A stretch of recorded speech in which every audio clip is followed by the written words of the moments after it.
এবার আমরা দেখে নেব আসল জায়গাটি। সেটা হলো এই বচনাকার আরোপিত হয় কোথায়?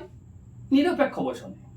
সে নিরপেক্ষ বচনে কোন বচনটির আকার কি হবে সেই বিষয়টি আমাদেরকে বেশি ভালো মনে রাখতে হবে, কারণ সেই বিষয়টির উপরেই পরীক্ষার প্রশ্নপত্র হবে এবং সেই বিষয়টির ওপর ভর করে আমাদেরকে লজিকের অন্য পার্টগুলিকে সম্পন্ন করতে হবে। নিরপেক্ষ বচন আলোচনা করতে গিয়ে তথা চতুর্বর্গ আলোচনা করতে গিয়ে আমরা আগের দিন পেয়ে গেছি নিরপেক্ষ বচন কয় প্রকার, কি কি নিশ্চয়ই মনে আছে? 4 প্রকার। এই 4 প্রকার নিরপেক্ষ বচনের প্রথমটি হলো সামান্য সদর্থক, দ্বিতীয়টি হলো সামান্য নাঙ্গর্থক, তৃতীয়টি হলো বিশেষ সদর্থক, চতুর্থ হলো বিশেষ নাঙ্গর্থক। তাহলে প্রথমটি কি? সামান্য সদর্থক। কোন বচন? এ বচন। দ্বিতীয়টি কি? সামান্য নাঙ্গর্থক। কোন বচন? ই বচন। তৃতীয়টি বিশেষ সদর্থক, আই বচন। আর চতুর্থটি বিশেষ নাঙ্গর্থক, ও বচন। চতুর্বর্গ পরিকল্পনা থেকে আমরা এগুলো আগে পেয়ে গেছি। এখন আমাদেরকে জানতে হবে এই নিরপেক্ষ 4টি বচনের কোনটির আকার কি। এ বচনের উদাহরণস্বরূপ আমরা নিয়ে নিই, বা এ বচনের উদাহরণ যদি দেখা যায় তাহলে সকল কবি হন মানুষ, এটি হলো এ বচন। ই বচন একটা উদাহরণ নেওয়া যাক। কোন মানুষ নয় অমর। আই বচন কোন কোন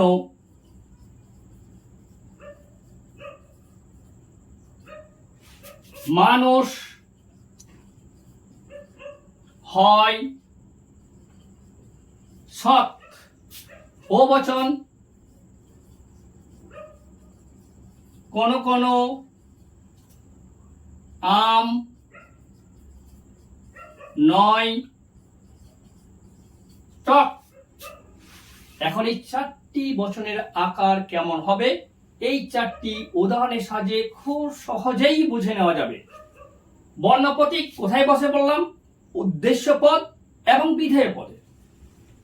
এই এ বচনটির উদ্দেশ্য পদ কবি অর্থাৎ সাবজেক্ট কবি, বিধেয় পদ মানুষ অর্থাৎ প্রেডিকেট মানুষ। তাহলে কবি জায়গায় আমি এস বসাবো আর মানুষ জায়গায় পি বসাবো। সংযোজক আছে হন, মানক আছে সকল।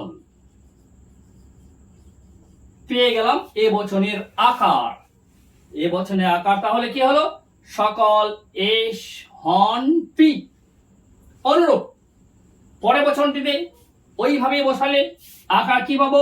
মানুষ সাবজেক্ট, এস অমর প্রেডিকেট, পি মানক আছে কোন, সংযোজক আছে নয়। তাহলে ই বচনের আকার পেয়ে গেলাম কোন এস নয় পি।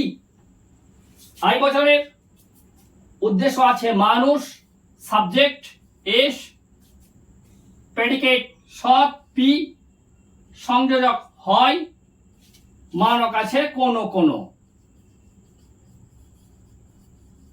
তাহলে আই বচন আকার পেয়ে গেলাম কোন কোন এস হয় পি।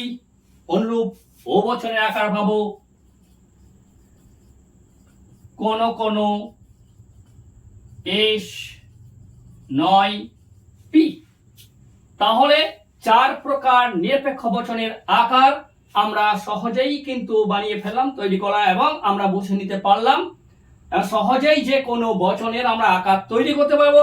শুধু তাই নয়, কোন একটি বচনের আকার যদি দেওয়া থাকে সেখানে পদ বসিয়ে আমরা বচনও তৈরি করতে পারবো। তবে এখানে ব্যতিক্রম দুটি বিষয় খুব ভালোভাবে মনে রাখতে হবে। এ এবং ই অর্থাৎ সার্বিক বচন দুটির আকার বিশেষ ক্ষেত্রে পরিবর্তন হতে পারে। এর আগের ক্লাসে আমি বলেছি যেমন বিশিষ্ট পদ, একবাচক পদ, পৃথিবীর বিশিষ্ট ব্যক্তি, পৃথিবীর বিশেষ স্থান যেগুলি একটি মাত্র আছে সেগুলোকে বলা হয় একবাচক বচন। সেই একবাচক বচনে কোনো মানব বসে না। সেই রকম যদি এ বচন বা ই বচন হয় তাহলে তাদের মানব ছাড়াই কিন্তু আকার হবে। এটা বলার উদ্দেশ্য এই, ক্লাস 12-এর শর্ট কোশ্চেনে এমসিকিউ প্রশ্নপত্রে অনেক সময় ওই ধরনের বচন দিয়ে দেওয়া হয় এবং এমসিকিউ অ্যান্সারে কিন্তু দুটো উত্তরই থাকবে। সকল এস হন পিও থাকবে, আবার এস হন পি থাকবে। তোমাদেরকে সঠিকটা কিন্তু উত্তর করতে হবে। এক্সাম্পল স্বরূপ যদি বলি, দেখো এভারেস্ট হয় পৃথিবীর সর্বোচ্চ শৃঙ্গ। এভারেস্ট পৃথিবীর একটি আছে, এখানে কোনো মানে বসানো যাবে না, সকল বসানো যাবে না। তাহলে এভারেস্ট ডাইরেক্ট একবারে উদ্দেশ্য পদ, হয় পৃথিবীর সর্বোচ্চ বিধেয় পদ। তাহলে আমরা যদি আকার বসাই, এভারেস্ট জায়গায় এস আর পৃথিবীর সর্বোচ্চ জায়গায় পি সংযোজক হয়, তাহলে পেলাম কি এ বচনের আকার এস হয় পি। সেই রকম ই বচনের উদাহরণ নেওয়া যাক। বলা হলো তুমি ডাক্তার নও, তাহলে এক্ষেত্রে কোনো মানে ব্যবহার করা যাবে না, সরাসরি উদ্দেশ্য পদ তুমি, নও ডাক্তার, তুমি নও ডাক্তার। তাহলে এখানে যদি আকার তৈরি করি আমি, তাহলে আমি এখানে এস বসাবো, এখানে পি বসাবো, মাঝে নয় আছে, তাহলে এস নও পি। এই ক্ষেত্রে যদি পাশে উত্তর দেওয়া থাকে কোনো এস নয় পি, অ্যান্সার হবে না। মনে রাখতে হবে তোমাদেরকে এই ব্যতিক্রম বিষয়গুলি, এই বিশিষ্ট একবাচক পদ, নাম পদ এবং সর্বনাম পদের সার্বিক বচনের ক্ষেত্রে আকারগুলো একটু আলাদা হবে। তাহলে এবার আমরা চারটি নিরপেক্ষ বচনের আকার সহজেই যাতে মনে রাখতে পারি সেই বিষয়টা একটু ছকের সাহায্যে করে নিচ্ছি। আর এই ছকটা যদি মনে রাখা হয় তাহলে আমরা সব সময় যে কোনো সময় যে কোনো বচনের আকার চোখ বন্ধ করে বলতে পারবো এবং মনে রাখতে পারবো।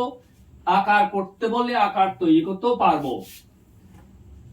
তাহলে এ বচনের আকার কি পেলাম? সকল এস হয় পি। ই বচনের আকার কোন এস নয় পি। আই বচনের আকার কোন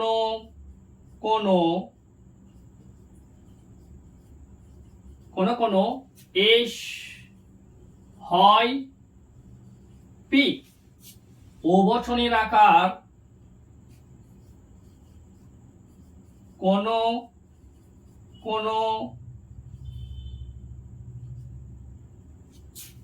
এস নয় পি। এই আকার চারটি সংক্ষেপে মনে রাখলেই যে কোনো সময় যে কোনো বচনের আকার তৈরি করা যাবে, আবার আকার থেকে বলে দিতে পারবো আমরা যে কোনটি কোন বচন। তাহলে নিরপেক্ষ বচনের আকার তথা বচন আকার সম্পর্কে আমরা একেবারে সুন্দরভাবে স্বচ্ছ ধারণা পেয়ে গেলাম। আশা করি সবারই মনে রাখতে খুবই সুবিধা হবে। এবার আমরা আরেকটু বিষয় দেখে নেব, এই এসপি এর কাজ বাড়তি কি আছে, অর্থাৎ আকারের কাজ আর কি বাড়তি হতে পারে, বিষয়টি লক্ষ্য করো। মনে রাখবে বচন আকারের যে বর্ণ প্রতীক রয়েছে সেই বর্ণ প্রতীক কখনোই কিন্তু কোনো পদ নয়। আগেও বলেছি, আবার বারবার বলছি, বর্ণ প্রতীক কোনোদিনই পদ নয়। তবে একটা মজার বিষয়, বর্ণ প্রতীকে যদি পদ নিবেশন করা হয় তাহলে বচন পাওয়া যাবে। যদি শুধু পদ নিবেশন করা হয় তাহলে যে বচনটি পাওয়া যাবে সেই বচনটি হলো সরল বচন। যেমন এস হয় পি। এখানে যদি পদ আরোপ করি আমি প্লেটো, হয় এই পদ আরোপ করি দার্শনিক,